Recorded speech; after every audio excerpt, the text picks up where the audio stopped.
Well, he not only arrived in Kuala Lumpur with a dance-off, introduced some new moves to his repertoire, but he was also introduced with the Rocky theme. Have a look at this.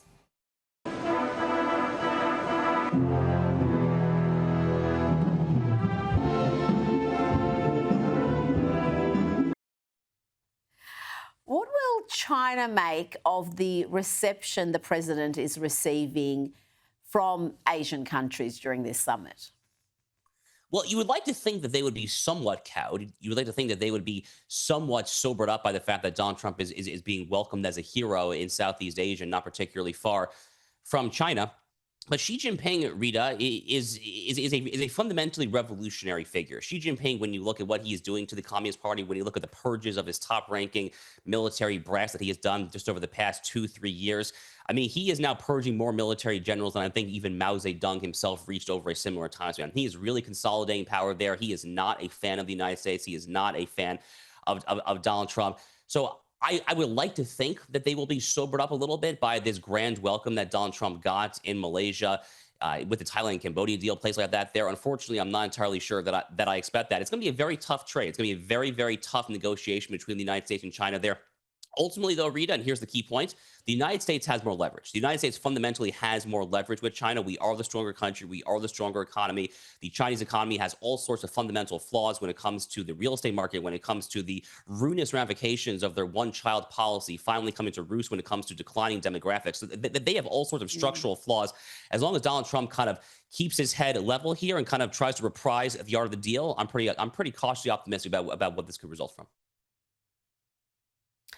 Now let's go to New York. The mayoral race there is heating up with Zoran Mamdani, the likely next mayor. Isn't he going to be giving us rich content for many years to come if that happens? But Josh, a different story, very different story in New Jersey. The governor race there is fascinating, and you're looking at the numbers. Could New Jersey become a red state, Josh? Oh, it's entirely possible. First of all, New Jersey has had Republican statewide officials in the not so distant past. I mean, let's recall that Chris Christie was a two-term, and at least at one Sure. point, he was a fairly popular governor. I mean, before the whole Bridgegate scandal and all that, but at one point he was actually a pretty popular governor there in New Jersey. But New Jersey, Rita, it's a fascinating state because there is no single massive city in New Jersey. It is a very suburban state.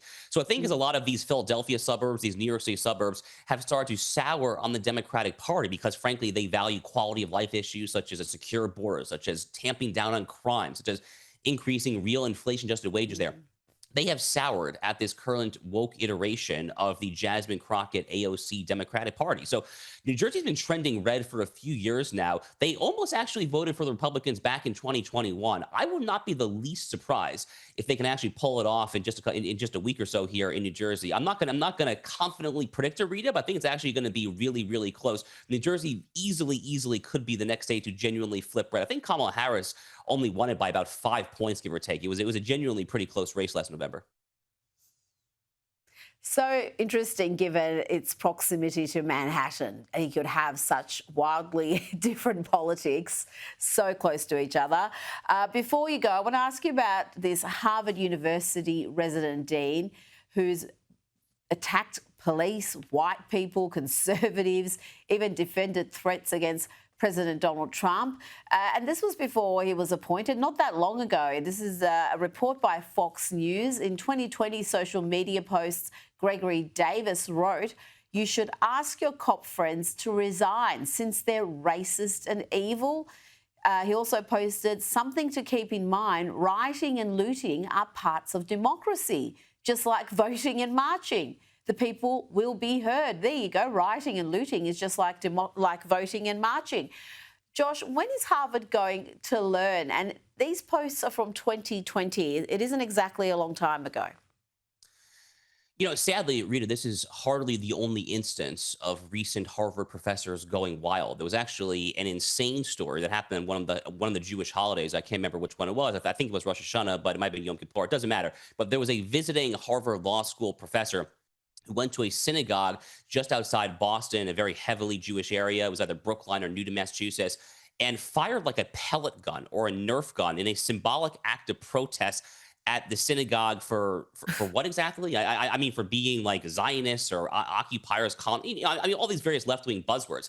And to my knowledge, that professor has actually not yet been disciplined. So Harvard is actually dealing with just utter insanity on multiple fronts. Now, Harvard has been really kind of taken to the woodshed, frankly, from Donald Trump. The Trump administration has done a really good job of trying to exact concessions from Harvard. Harvard had this 300 to 400 page memo where they basically admitted where they've erred in recent years there, and they pledged to do different going forward. I guess the question is, are you actually going to do different going forward? Because thus far, in the 2 to 3 months or so since that memo was released there, I mean, we've had numerous troubling data points there.